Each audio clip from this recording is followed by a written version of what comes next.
I don't have an intro. In the 5.5 months of starting my Spotify account, few songs have left me as stunned as Ocean Man has. Something about the song just always makes me feel good. It lines me up like the dankest weed you ever smoked, and it is the greatest high. But what caused me to stumble upon this gift given by Poseidon himself? Well, we'll have to dive deep into the ocean of history behind Ween.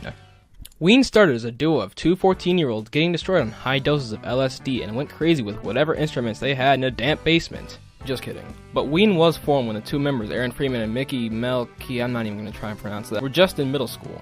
In the first 5 years of the band's formation, they had several small releases of home recordings and either opened for or covered songs by bigger artists. One night, however, a man by the name of Dave Ayers, according to this Wikipedia article, went to see a live show of the band Skunk, hoping to sign them for a record deal. Seeing as I never heard of them, I guess I hadn't found a good show for Mr. Ayers. That night, Ween opened for Skunk, and our hero Ayers signed Ween after the performance. Their first album produced for the new record deal was God Ween Satan, The Oneness, and was pretty much the best of all the home recordings they made before the album. A couple albums later, and God blessed us with The Mollusk. What's so great about The Mollusk, you may ask? And the answer is nothing really, besides it being my favorite Ween album. Some notable tracks in the album include The Golden Eel, the first studio recordings of Buckingham Green, and The Blarney Stone, which were both performed at concerts for years before, and our subject for today's video, Ocean Man, which was featured in the end credits of the SpongeBob movie. The first one, not the second one. Nobody saw the second one. Fun fact, before we get into the analysis, The Mollusk was actually a huge influence for Steven Hillenburg and his team while working on SpongeBob. Ween even made the song Loop De Loop for this episode, Your Shoes Untied. Now we got all that unimportant garbage out of the way, we can finally move on to the meat of the video. I must warn you, however, the sheer musical genius may be too much for casual listeners. Brace yourself. The song starts with the calling of our hero, Ocean Man. I can only assume the one calling to him is the sole survivor of a sinking ship. While hanging on a stray plank of wood, our victim cries out to this tanned man, Ocean Man, take me by the hand, lead me to the land. Begging for rescue as our poor victim cannot swim because he ain't got time for that bullshit. He then follows up with the question, that you understand? Seeing if they speak the same language, or if Ocean Man can understand the struggling passenger's request, because the way it was phrased was stupid. We can only assume Ocean Man understands our victim, because if not, the song would just kinda end like, yo, Ocean Man, help me out. And he's just like, no, how about I take you by the hand and throw you in the garbage can? And the song continues with the now rescued passenger telling his story to his new friend.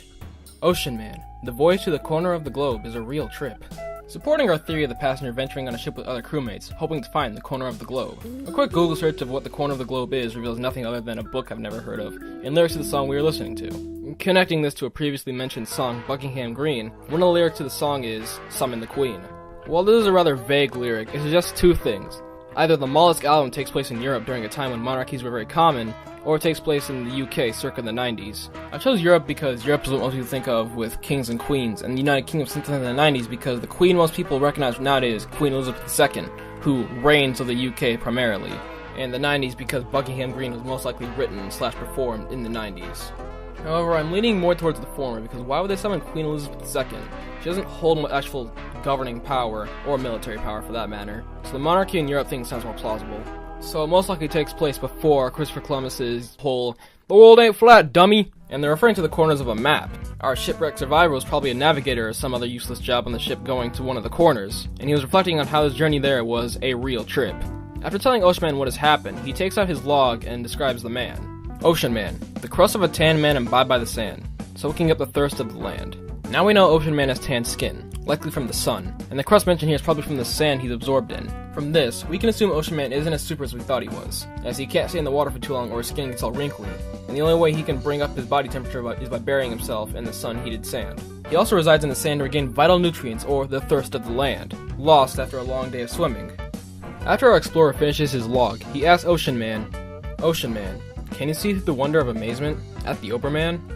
I may be reaching rather far here, but I think when he asks, can you see through the wonder of amazement, he's talking about seeing the bigger picture in times of excitement. Like when you got a puppy for your birthday and it's cool and all, but in actuality you don't have to take care of it, feed it and clean it and potty train it. Looking at the long term in times of amazement and happiness, he's asking Ocean Man if he can look forward in this great discovery. But the real question here is, what's an Overman? Well, looking up Overman on Google, again, brings up the lyrics to the song, so no luck with that, unless you mishear the lyrics as Overman, in which it still doesn't make sense. Overman means a foreman or supervisor, so unless we've been mishearing the lyrics for 20 years, I'm completely stumped. The next lyric goes as follows. Ocean Man, The crust is elusive when it casts forth to the childlike man. This tells us more of Ocean Man's abilities, this time about a superb swimming ability. Ocean Man can swim so fast that the crusty sand that was all over him becomes so blurred it becomes difficult to see. It also compares Ocean Man's lack of knowledge to a child's. In the following lyric, we learn about Ocean Man's superiority over the other nautical creatures. Ocean Man, the sequence of a life form raised in the sand, soaking up the thirst of the land. We previously found that Ocean Man regains energy by residing in the sand, soaking up its nutrients. This lyric confirms that Ocean Man is the only being with this quality, as other beings that attempt it simply begin to fry in the hot sand. There's also no avoiding this fate, as it is a recurring sequence. Ocean Man is truly a unique creature, and after we learn about the life cycle of other life forms around him, the rescue man cries out his name one last time. Ocean Man. What follows is a kick-ass guitar solo. Judging from how the solo sounds, I'm assuming what takes place during the solo is an all-out manhunt for Ocean Man. The king fears Ocean Man, and sees him as a threat to his rule. He sends his men to capture Ocean Man, but to no avail. Things look peaceful until the rescue man calls again. Ocean Man. Connecting again to Buckingham Green. While we don't know why the child summons the queen, we can assume she's requesting a private audience with the queen. Maybe the child knows of Ocean Man's existence and wants him dead, for whatever reason. She convinces the queen that Ocean Man will be a prominent threat to her and the king's power. The queen orders all her subjects to find and slay Ocean Man. Ocean Man is outnumbered, and in one swift strike, Ocean Man falls, as the solo ends. This is where the song should end, but it continues, repeating the lyrics with quiet clapping in the distance. The rescued man retells the story of Ocean Man, reflecting on a time spent with him, and hesitating to speak of his tragic end. A tear is shed just before the man rises, recounting Ocean Man's glory as the song goes back to its high-spirited tone from earlier. And as the song begins to end, he tells of the sequence of life for lesser sea creatures. One rises from the sand, and memories of old flow back into the man's head. Ocean Man.